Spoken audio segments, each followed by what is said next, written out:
ശബരിമല സ്വർണ്ണക്കൊള്ള വിവാദങ്ങൾക്കിടെ തിരുവിതാംകൂർ ദേവസ്വം ബോർഡിന്റെ പുതിയ ഭരണസമിതി ചുമതലയേറ്റു. തിരുവനന്തപുരത്ത് ദേവസ്വം ബോർഡ് ആസ്ഥാനത്ത് നടന്ന ചടങ്ങിൽ പ്രസിഡന്റായി കെ ജയകുമാറും ബോർഡ് അംഗമായി മുൻ മന്ത്രി കെ രാജുവും സത്യപ്രതിജ്ഞ ചെയ്തു. തെറ്റായ വഴികളെല്ലാം അടയ്ക്കുമെന്നും പിടിമുറുക്കേണ്ടിടത്ത് പിടിമുറുക്കുമെന്നും കെ ജയകുമാർ.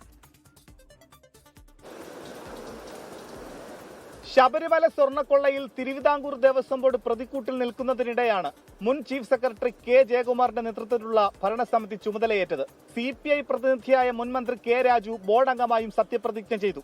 VN വാസവൻ ഉൾപ്പെടെ മന്ത്രിമാർ ചടങ്ങിൽ പങ്കെടുത്തു. നമ്മുടെ നാടാകെ ശ്രദ്ധിക്കുന്ന, നെഞ്ചേറ്റുന്ന പ്രഗത്ഭനും പ്രശസ്തനും പ്രതിഭാശാലിയുമായ Shri K Jayakumar IAS Travancore Devaswom board പ്രസിഡന്റായി എന്നത് ഏറെ സന്തോഷിക്കുന്നു.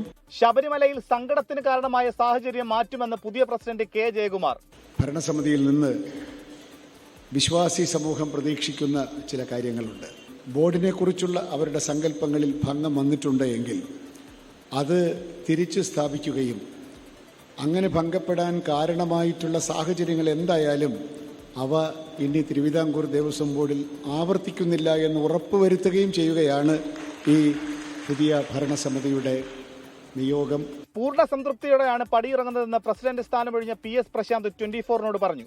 എന്നെ സംബന്ധിച്ചിടത്തോളം എന്നെ ഏൽപ്പിച്ച പാർട്ടി ഏൽപ്പിച്ച ഒരു ഉത്തരവാദിത്തമാണല്ലോ. അത് വളരെ മനോഹരമായി ചെയ്യാൻ കഴിഞ്ഞു എന്നുള്ളതാണ് എന്റെ വിശ്വാസം. പാർട്ടിക്ക് എന്നിൽ പൂർണ്ണ വിശ്വാസമുണ്ട്. ഇക്കഴിഞ്ഞ വ്യാഴാഴ്ചയാണ് PS പ്രശാന്തിന്റെ നേതൃത്വത്തിലുള്ള ഭരണസമിതി സ്ഥാനമൊഴിഞ്ഞത്. മണ്ഡല മകരവിളക്ക് തീർത്ഥാടനത്തിനായി ശബരിമല നട നാളെ തുറക്കും. 24 തിരുവനന്തപുരം. ലോകത്തെവിടെയായാലും ഏത് സമയത്തും 24 വാർത്തകളും ഓഗ്മെന്റഡ് റിയാലിറ്റി പാക്കേജുകളും എക്സ്പ്ലെയിനറുകളും വിശദമായി കാണാൻ ഞങ്ങളുടെ YouTube ചാനൽ നിങ്ങൾക്ക് സബ്സ്ക്രൈബ് ചെയ്യാം.